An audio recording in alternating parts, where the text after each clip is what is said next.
다윗이 이스라엘 모든 고관들 곧 각 지파의 어른과 왕을 섬기는 반장들과 천부장들과 백부장들과 및 왕과 왕자의 모든 소유와 가축의 감독과 내시와 장사와 모든 용사를 예루살렘으로 소집하고. 오늘 역대상 28장에서는 23장부터 성전의 봉사자 그리고 국가를 위해서 일하는 지도자 그들의 직무를 위임하는 내용을 보아왔는데요. 여기에서 이제 성전 건축을 솔로몬에게 유언하고 그 일을 할 수 있도록 준비시켜주는 장면이 나오게 됩니다. 그것으로 역대상이 마무리가 되게 됩니다. 그래서 다윗이 이스라엘의 모든 고관들을 예루살렘으로 소집합니다. 고관들이라고 하면 지파의 어른들, 왕을 섬기는 반장들, 그리고 군대의 천부장, 백부장, 그리고 왕과 왕자의 모든 소유와 가축을 관리하는 그 감독, 그리고 내시라고 하는 것은 우리가 생각하는 황관의 의미가 아니라 궁중을 관리하는 관리들을 말합니다.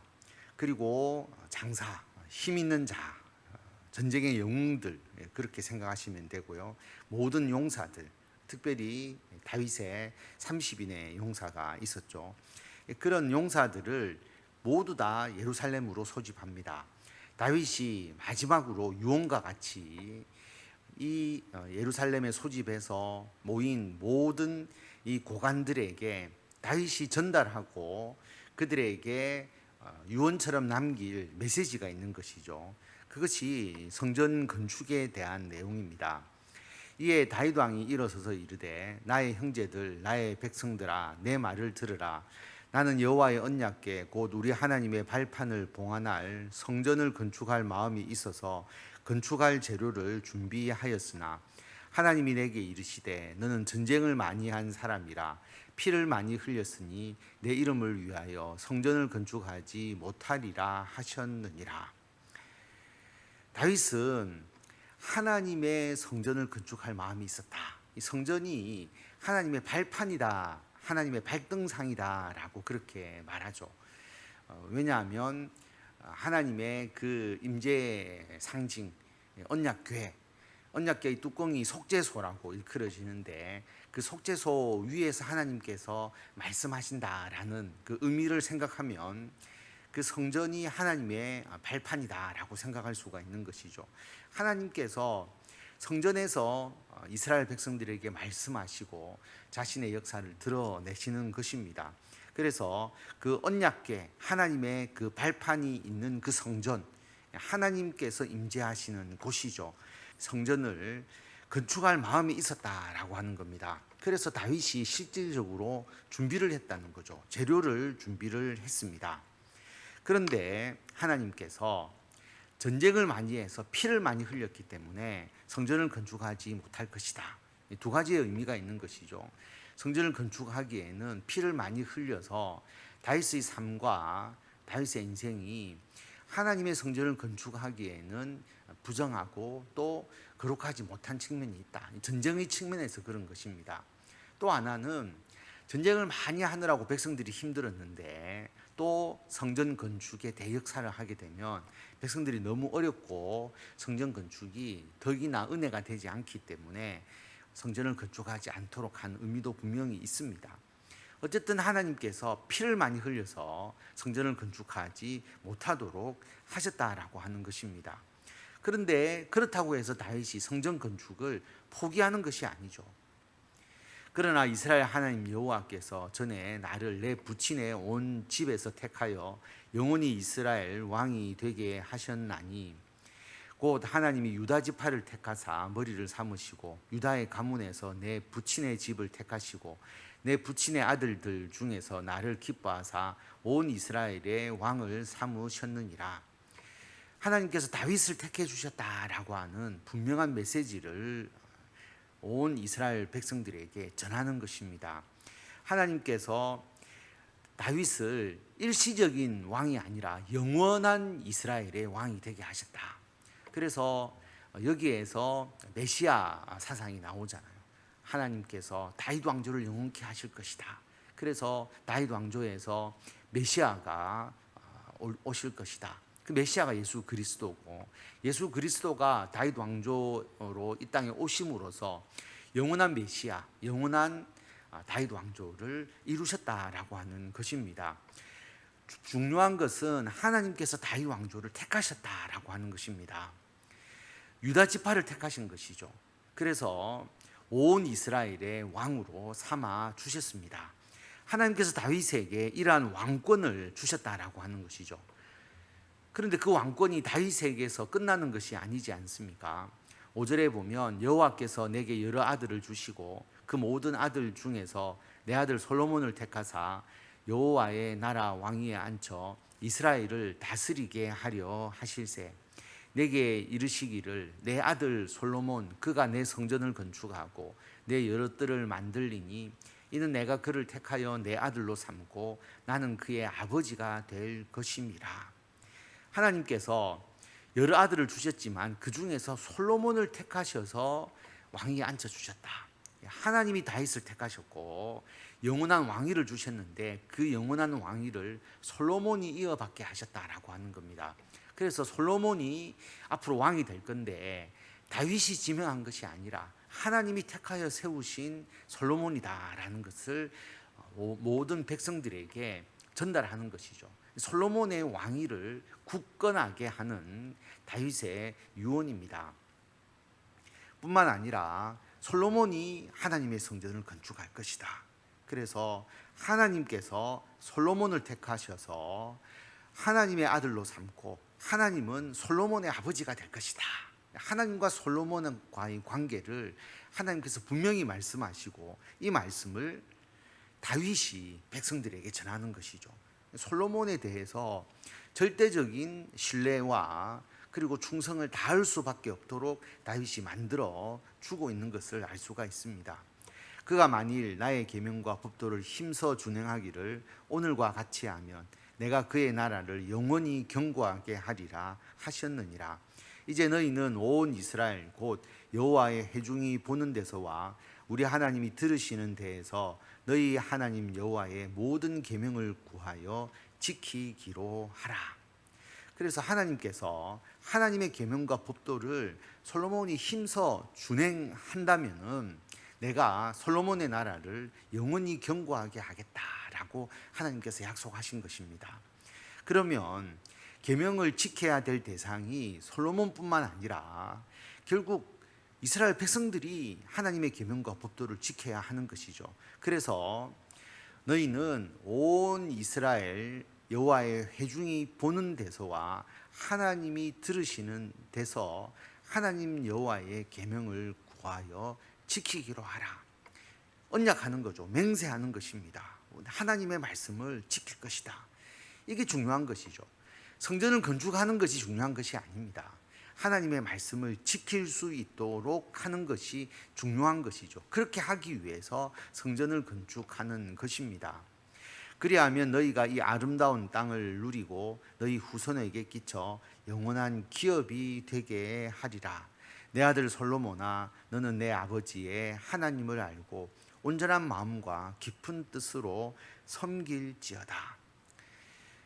하나님의 말씀을 지킬 때만이 이 아름다운 땅을 계속 차지할 수 있고 그리고 후손에게 넘겨줄 수 있고 하나님의 영원한 기업이 될 것이다 라는 것을 분명하게 말합니다. 그래서 다윗은 솔로몬에게 내 아버지의 하나님, 다윗의 하나님을 알고 하나님을 온전한 마음과 깊은 뜻으로 섬기라고 그렇게 유언을 남깁니다.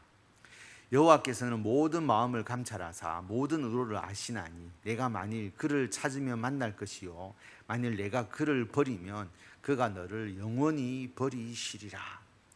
하나님께서 그 마음을 모르시겠습니까? 솔로몬의 마음을 다 아신다라고 하는 겁니다. 사람의 마음을 다 아시니까 하나님을 찾는 자는 하나님께서 만나 주시고 복과 은총을 주시지만 하나님을 버리는 자는 하나님께서 그를 영원히 버리신다라고 분명하게 말씀합니다. 솔로몬이 하나님을 찾으면 하나님은 너를 만날 것이다. 그러나 솔로몬이 하나님을 버리면 하나님은 너 솔로몬을 영원히 버리실 것이다 라고 선언합니다. 그런즉 이제 너는 삼갈지어다. 여호와께서 너를 택하여 성전의 건물을 건축하게 하셨으니 힘써 행할지니라 하니라. 하나님께서 솔로몬에게 성전 건축의 사명을 주셨다. 다윗이 아버지로서 명령하는 것이 아니라 하나님의 명령이다라고 하는 것입니다. 그러므로 너가 성전을 건축하라. 성전만 건축하는 것이 아니죠. 하나님의 말씀을 준행하라라고 말합니다. 자, 성전 건축의 사명을 솔로몬에게 주면서 다윗이 말로만 성전을 건축하라라고 명령하지 않습니다. 다윗이 성전의 복도와 그 집들과 그 곡간과 다락과 골방과 속죄소의 설계도를 그의 아들 솔로몬에게 주고 또 그가 영감으로 받은 모든 것 곧 여호와의 성전의 뜰과 사면의 모든 방과 하나님의 성전 곡간과 성물 곡간의 설계도를 주고 다윗이 솔로몬에게 성전의 설계도를 줍니다. 성전 건축을 위한 핵심적 준비를 다윗이 다 해준 것이죠. 하나님께 주신 영감을 따라서 설계도를 그려서 솔로몬에게 줍니다. 이것은 어떤 의미냐 하면 우리들의 자녀들이나 다음 세대에게 너 하나님의 일을 해라, 하나님의 나라를 위하여 헌신하라, 이렇게 말로만 할 것이 아니라 그들에게 비전을 주고 그들이 주의 일에 대한 그림과 계획을 가질 수 있도록 이끌어주는 것이 중요한 겁니다. 자녀들에게 무엇을 하라고 할 때에 그냥 하라고만 하는 것이 아니라 무엇을 해야 할지를 같이 계획하고 같이 공유하고, 그래서 우리 자녀들이 비전을 품고 그들이 해야 될 일을 하는 것이 중요한 것이죠. 그래서 모든 성전의 그 곡간의 설계도까지 주고 뿐만 아니라 또 제사장과 레위 사람의 반열과 여호와의 성전에서 섬기는 모든 일과 여호와의 성전을 섬기는 데 쓰는 모든 그릇의 양식을 설명하고, 성전만 건축하는 것이 아니죠. 성전을 움직이기 위해서 다윗이 앞에서부터 설명했고 또 앞에서부터 조직했던 모든 성전의 건축과 관련된 조직들, 그리고 거기에 들어가야 될 그릇에 대해서 다 준비해 놓고 그 그릇을 만들기 위한 금과 은의 무게까지 다 계산해 놓았던 것입니다. 그리고 금과 은을 준비를 해 준 것이죠. 또 모든 섬기는 데에 쓰는 금기구를 만들 금의 무게와 모든 섬기는 데에 쓰는 은기구를 만들 은의 무게를 정하고, 또 금 등잔대들과 그 등잔 곧 갓 등잔대와 그 등잔을 만들 금의 무게와 은 등잔대와 그 등잔을 만들 은의 무게를 각기 그 기구에 알맞게 하고, 또 진설병에 각 상을 만들 금의 무게를 정하고 은상을 만들 은도 그렇게 하고, 갈고리와 대접과 종지를 만들 순금과 금잔 곧 각 잔을 만들 금의 무게와 또 은잔 곧 각 잔을 만들 은의 무게를 정하고, 또 향단에 쓸 순금과 또 수레 곧 금 그룹들의 설계도대로 만들 금의 무게를 정해주니 이 그룹들은 날개를 펴서 여호와의 언약궤를 덮는 것이더라. 모든 것을 만들 때 필요한 금과 은을 다 계산을 하고, 또 언약궤 위에 그 그룹들을 만들 금의 무게까지 모든 것을 다 계산하고 준비해 두었다라고 하는 것입니다. 다윗이 이르되 여호와의 손이 내게 임하여 이 모든 일의 설계를 그려 나에게 알려주셨느니라. 하나님의 설계, 우리로 말하면 하나님께서 우리 자녀들에게 비전을 주시고 사명을 주셔서 우리 다음 세대들이 주의 일을 할 수 있도록 우리가 도와주어야 하는 것입니다. 뿐만 아닙니다. 또 그의 아들 솔로몬에게 이르되 너는 강하고 담대하게 이 일을 행하라. 두려워하지 말며 놀라지 말라. 자녀들에게, 다음 세대에게 이런 일을 해야 됩니다 라고만 이야기를 하면 그들이 얼마나 부담감을 가지겠습니까? 그런데 다윗은 솔로몬에게 말하죠. 강하고 담대하게 이 일을 행하라. 두려워하지 마라. 놀라지 마라. 왜냐하면 하나님께서 함께 하시기 때문이죠. 그래서 자녀들에게, 다음 세대들에게 그들의 일에 대한 확신, 하나님께서 동행하셔서 그 일이 반드시 이루어질 것이라는 확신이 필요합니다.